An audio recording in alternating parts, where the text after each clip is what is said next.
Put the mic up there. Thank you, I'm sorry, I know I'm old school with the cable and all. Okay, I'm good. Yeah. All right, now, name now? Catherine, Catherini, Fanello, F as in Frank, Anello. Chair of the St. Joseph County Election Board. What was, I guess, what was the holdup with the ballots in the flash drive tonight?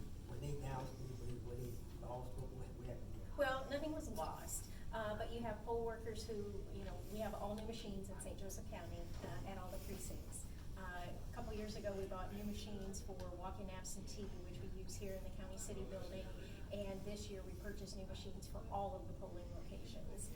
Our other machines, or previous machines, were outdated and old. And so we have, you know, it's getting used to a new process of closing down.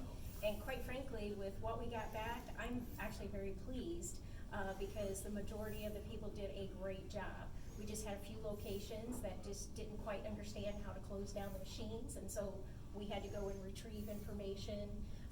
And so that's what we're doing here, is kind of finishing up those tallies. When you say close down the machine, what do you mean? Well, we have to actually close the election out. So at 6 p.m. when everybody's finished voting, the machines have to be closed so that no more voting can occur. And so there's a process to doing that, which includes reports and also pulling out the flash drive. In the old machines, we had a card that everybody pulled out. So really nothing much has changed with the actual procedures. It's just updated technology. Is there a reason why you use flash drives, as opposed to say, like doing the whole thing, it just looks like it would be, you know, is that a security issue? Well, the flash drive holds the precinct totals, the ballot totals. Actually, the machine has redundancy. So we have a paper ballot, we have an image of the ballot, and we have the flash drive. So we actually have 3 backups for the information. So the old machines had a card that was inserted and held all of the information. These just have flash drives. That's just the new technology.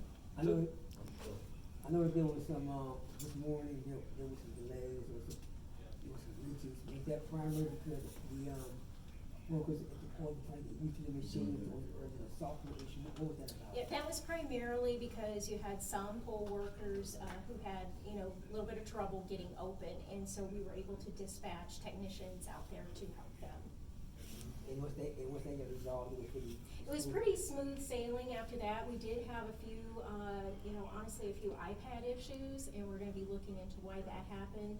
Some of the iPads would freeze up periodically, but that seemed to kind of take care of itself as the day went on. And pretty much, you know, around lunchtime, you know, from then on, things were pretty smooth. How much of a delay exactly was it? Like, if you weren't having these issues, how long do you think it would have taken to have everything counted? To have everything counted, actually, I think we would probably maybe have been done an hour early. I mean, you have to remember, people have to get back here with the information. We close the polls at 6. Everybody, you know, the poll workers must go through the closing process of shutting the machines down and bringing all of their information back to the county city building. So quite frankly, we're not as late as we could have been. We might have been an hour earlier, you know, if everybody was used to the new process. So actually, I'm quite pleased. And how are you guys gonna prevent it from happening next year? Well, I don't know that we'll ever prevent, you know, any delays, because the election is in the hands of our poll workers who work the polling locations. And, you know, we're all human, and you're just gonna have some poll workers who have some difficulty getting things open and getting things closed. And so that's why we have technicians on staff that are dispatched to help them. So there's never going to be a time where everything goes, you know, perfect. But, you know, the good thing is, we've got great machines that we're implementing. People will get used to those. The process will get easier. This was a great election to introduce the new machines, because obviously the turnout is much lower than what it will be next year in the presidential.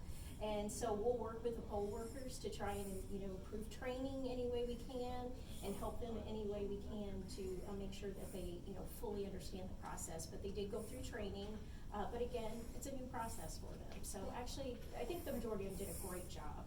How much training do they go through? We have training sessions prior to election. And, each poll worker comes to at least one training session, although I know some poll workers came to more than one training session, but they are required to come to at least one training session before working. What was the turnout like, in terms as compared to previous, municipal elections? As far as I know from the last municipal election, the turnout was actually a little higher. Although final totals here tonight when I see the final reports, but I think we had around about a 9% turnout for the municipal, and in the prior, municipal election, we had maybe 7. So a little bit. In recent training, would there be, since next year is, big election, would there be additional training, for the volunteers between now and, I guess, the primary in 2020? Well, we'll have multiple, there'll be more training sessions because of the number of workers that will be involved. And, cause it'll be a countywide election, whereas this was just